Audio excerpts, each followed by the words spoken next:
The station covering all of the DMV. This is DC News Now. That really just pierces my soul, to be quite honest with you.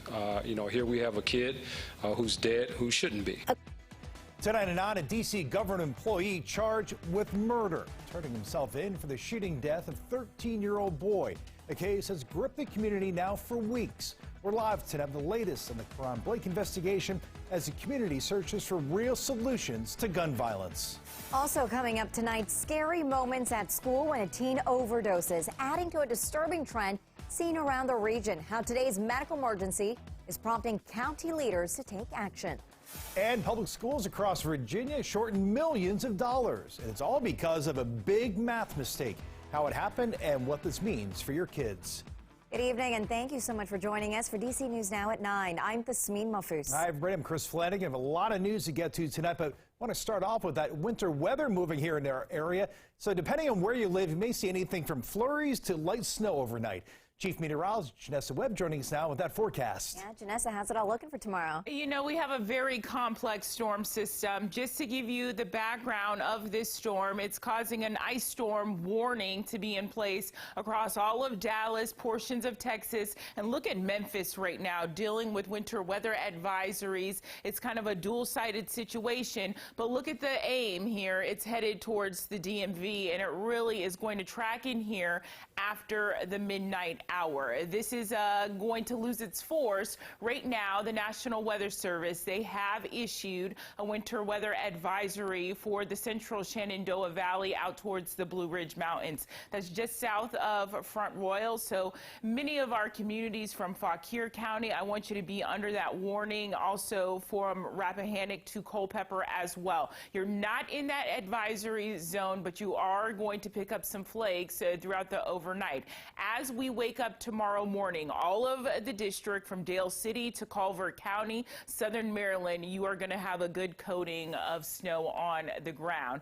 Now, it will not be shovelable snow, and I think it will melt fairly quickly, but this is what's going to make the difference is our temperatures. They're going to fall down to below the freezing mark for tonight, and so that could cause some slick roadways tomorrow morning. We should shut off this snow by 6 a.m. So as you're stepping out of the door for your early morning commute, you'll see that snow on the ground, and then temperatures are going to continue to climb throughout the day. The problem zone, though, is out towards Luray, Woodstock as well, in the upper 20s, and so that's going to allow for grassy surfaces and the roadways to be very slick for your early morning commute. Live look right now, it looks like a situation, nothing's going on, but the increasing clouds are definitely picking up. Also, a hazard has been issued by the National Weather Service of some light drizzle that's going to continue really throughout the overnight into the next couple of hours. So if you are driving around, make sure you're taking it easy out there. So overnight lows, our temperatures, they're going to really make the difference with this situation.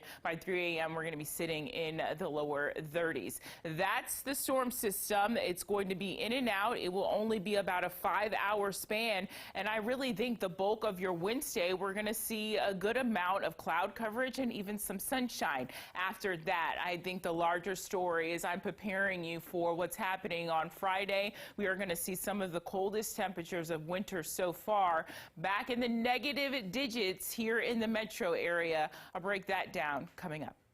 Janessa, thank you. And happening now, people are turning to prayer after an arrest is made in the killing of 13-year-old Karan Blake. Yeah, 41-year-old Jason Lewis charged with second-degree murder while armed. D.C. police say Lewis turned himself in this morning. Our Mary Carbone live in Northeast at the Plymouth Congregation Church of Christ, where people are taking part in 72 hours of prayer.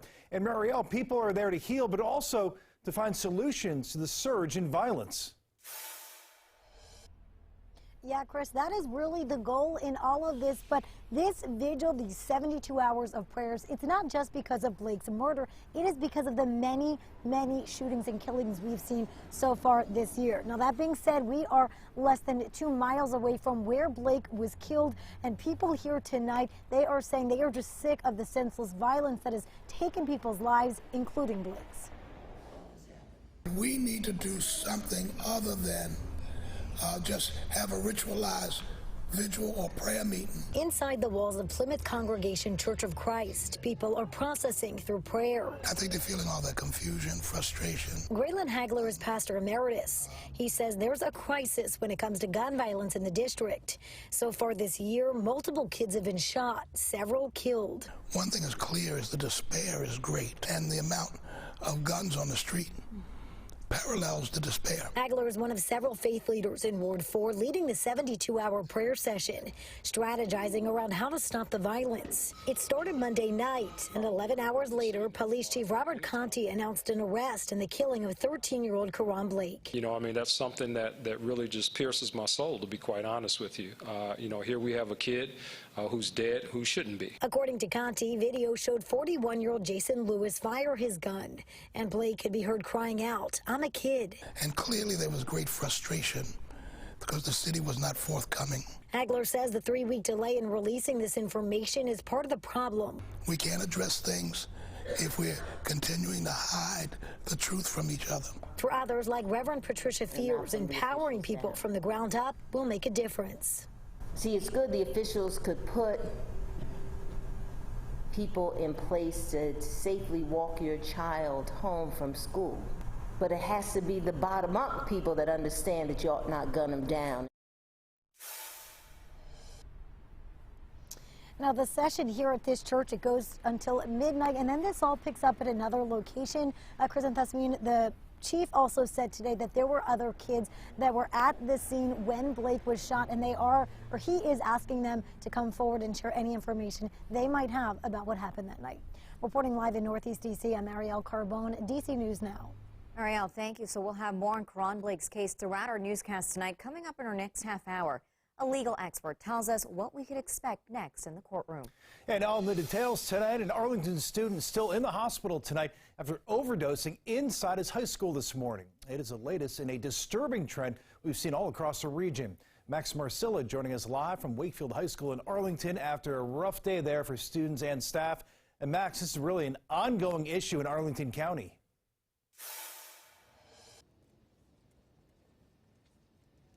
It is. Well, back in 2017, there were some serious concerns raised here in Arlington about drug use and opioids in the schools. Now, since then, a group of first responders and treatment providers, they have worked hand in hand with school officials to curb that trend and stop that problem. But today was just another piece of reality, a tough reminder that there is still a ways to go. Cardiac arrest from an OD. It's a call first responders have received too often lately. 14-year-old male, they advised, was found in the bathroom. Narcan's been administered. An apparent drug overdose inside a school, this time at Wakefield High School in Arlington County. Police tell us the student was unresponsive and rushed to the hospital where he's in critical condition. 4 others were evaluated by medics. It's definitely disconcerting and something we're really prioritizing. Suzanne Somerville works with the county's behavioral health team. She says a partnership between schools and the Arlington Addiction Recovery Initiative, or ARI, has been helpful. They give out naloxone, commonly known as Narcan, which is the only way to reverse an overdose. They also distribute fentanyl testing strips so those who are using pills can know what they're taking. She says those harm reduction strategies have been the best tools, but messaging and education is also crucial. Don't be afraid to ask for help when you're going through something emotionally.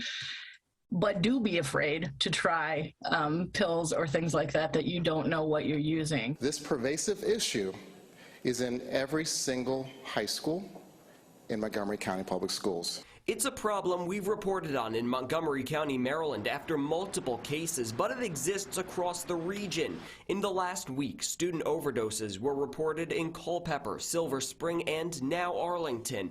Plus, Prince George's County and Prince William County offered official warnings after student overdose deaths in their communities over the last few weeks. Now, tomorrow evening, Arlington is hosting a training session for naloxone where they will show you how to administer it, and for everyone who completes that brief, maybe 5-minute long training, they'll give you some naloxone to hold on you just in case you need to use it. Reporting live in Arlington, Max Marcella, DC News Now. Certainly saved some lives there, Max. Thanks. Arlington County does offer free Narcan 24/7. Medication is offered around the clock. The Arlington County Department of Human Services. That's on Washington Boulevard. Arlington residents can also get Narcan free through the mail by emailing the county directly. A third way, the Chris Atwood Foundation. It is a local organization that offers free harm reduction and recovery support services for people impacted by substance abuse. They offer free Narcan deliveries as well as virtual trainings for how to administer the medication.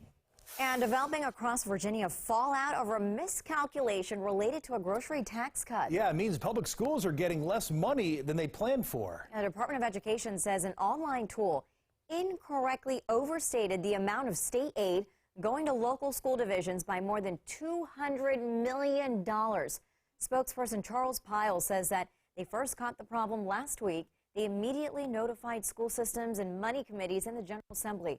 Lawmakers say they were blindsided by the news. Here's Senate Finance Committee Chair Janet Howell.